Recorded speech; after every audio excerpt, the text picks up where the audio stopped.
ክብር ለእግዚአብሔር ይሁን። እግዚአብሔር እነዛ ጸሎት አይሰማም በጸሎት አይድንም ባሉት ሰዎች መካከል በእነሱ ፊት እግዚአብሔር ጸሎታችንን ሰምቶ እግዚአብሔር ምሕረት አድርጎለት ወንድማችን እንደገና መቆም ችሏል። ክብር ለእግዚአብሔር ይሁን ብሎ ማመስገን እንዴት እንደናፈቀኝ እና ምን ልላችሁ ፈልጌ መሰላችሁ እግዚአብሔር ኦፍ ኮርስ ጸሎትን የሚሰማ ደግሞ የሚመልስ አምላክ ነው።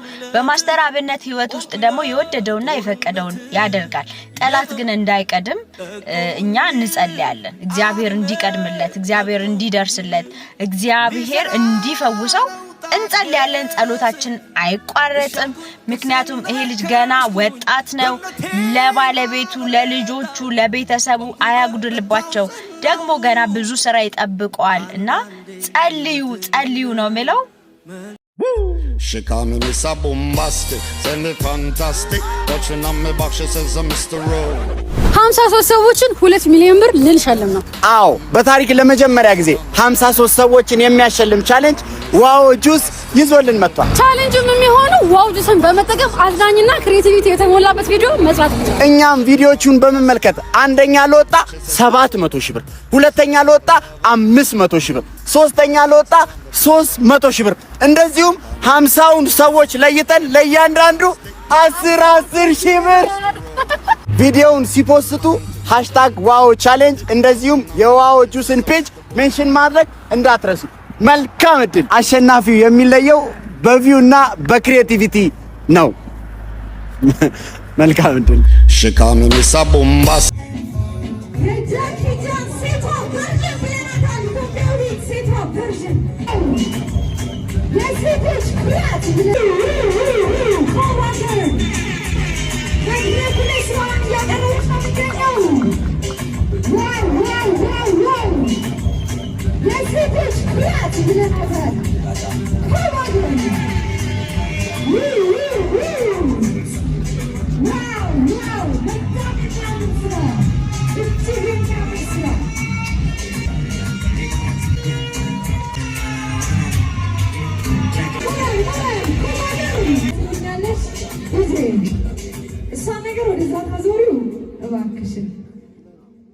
ምን አይነት ቆንጆ ልጅ ናት! እኔ አልንካት።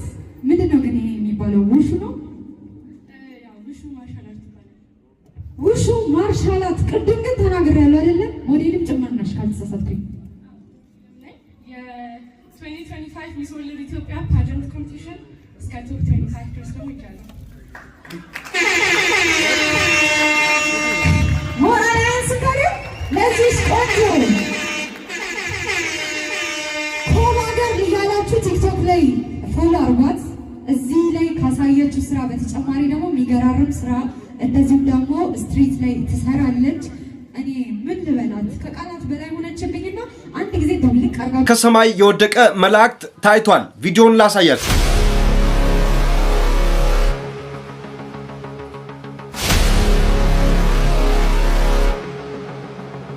እንግዲህ ቪዲዮውን እንደተመለከታችሁ ነው። ከሰማይ አንድ መላእክት ወደቀ። ይህም የወደቀው መላእክት ሚካኤል፣ ገብርኤል ማን ይሁን አልታወቀም። ይልቁንስ ብዙ ሰዎች በዚህ ተደናግጠዋል። ዓለም ላይም እየተሰራጨ ይገኛል። ብዙዎች ስለዚህ ብዙ ነገር ብለዋል። እኔ ግን ስለዚህ አንድ ነገር ልንገራችሁ። ከሰማይ የመጣው እሱ ከሁሉ በላይ ነው። ከላይ የመጣውን የምንጠብቀው እሱ ኢየሱስ ክርስቶስ ሊመጣ በደጅ ነው። በልጁ ያላመናችሁ ዛሬ አንድ ጥሪ ላድርግላችሁ። ኢየሱስ ይወዳችኋል። ኢየሱስ ሰላማችን ነው። እርሱ የሰላም አለቃ ነው። ሰላም ከፈለጋችሁ ወደ ኢየሱስ ኑና እረፉ። በሱ የሚያምን የዘላለም ሕይወት አለው። በሱ የማያምን አሁን ተፈርዶበታል ይላል መጽሐፍ። ሁላችንም ከዚህ ፍርድ እናምልጥ። ኢየሱስ ጌታ ነው። ይወዳችኋል። ተባረኩ። ሰበር ዜና ተሰምቷል። የኢትዮጵያ ብር በዓለም አቀፍ ደረጃ ካሉ መገበያያ ገንዘቦች መካከል እጅግ ደካማው ተብሎ በ3ኛ ደረጃ ላይ ተቀምጧል። ብሉምበርግ እንዳወጣው መረጃ ከሆነ ብራችን በአንድ ዓመት ውስጥ ብቻ 15 በመቶ ዋጋውን አጥቷል። አሁን ባለው መረጃ መሰረት ከአርጀንቲናው ፔሶ እና ከቱርኩ ሊራ ቀጥሎ የኢትዮጵያ ብር የዓለማችን ደካማው ገንዘብ ሆኗል።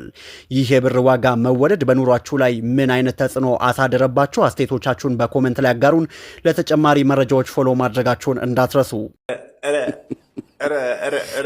ኮሜንት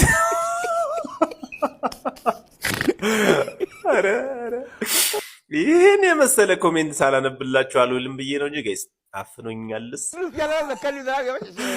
ለማንኛውም ጋይስ ላይክ አድርጋችሁ ጀምሩ እስቲ። እኔ የምር ላይክ ኮፒ ሊንክ ምናምን አድርጉ እያልኩ ይደብራችኋል ብዬ ነው እንጂ ጋይስ ቫይራል እየሆንኩ አይደለም። ፕሊስ በቃ የምትችሉትን አድርጉ። እዚህ ጋር የሚደረጉትን ነገሮች አድርጉ። አላሰልቻችሁ። ወደ ኮሜንታችን እንሄዳለን። አብራችሁ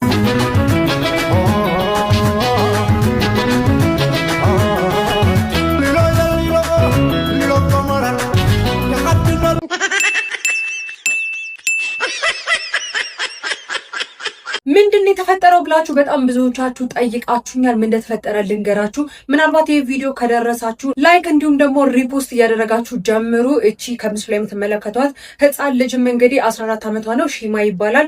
ግብፃዊት ህፃን ልጅ ስትሆን እንግዲህ አባት የላትም፣ የምትኖረው ከእናቷ ጋር ነው። ይሄ ምስሉ ላይ የምትመለከቱት ልጅም እንግዲህ እናቷ እቃ ለመግዛት ከቤት በወጣችበትን አጋጣሚ በመጠቀም ወደ ቤት በመሄድ እንግዲህ ሺማ የተባለችውን እቺን የ14 ዓመት ህፃን ልጅ አንኳኩቶ በር እንድትከፍት ካደረገ በኋላ ስልክ እንደገዛው ጥያቄ ይደጋታል። እሷም እንግዲህ ራሷ እንደተናገረችው ከሆነ ስልክ መግዛት እንደማልችል እንዲሁም ደግሞ ገንዘብ እንደሌለኝና ስልኩ እንደማልፈልገው ነግሬው በሩን ዘጋሁት። ከዛ በኋላ ግን ልጁ ሄዶ ብዙ አልቆየም።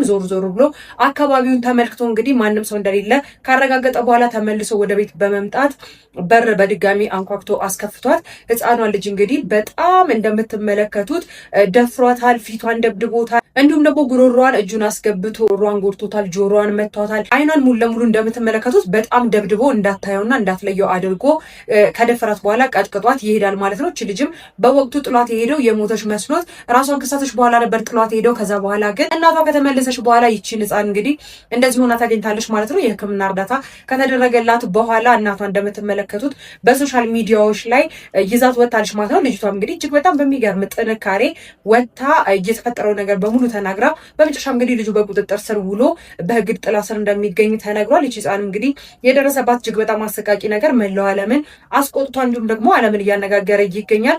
በዚህ ጉዳይ ላይ ሀሳብ ካላችሁ ኮሜንት ላይ አጋሩኝ። በአዳዲስ መረጃዎች በድጋሚ መልሳለሁ። መልካም ቀን ይሆንላችሁ።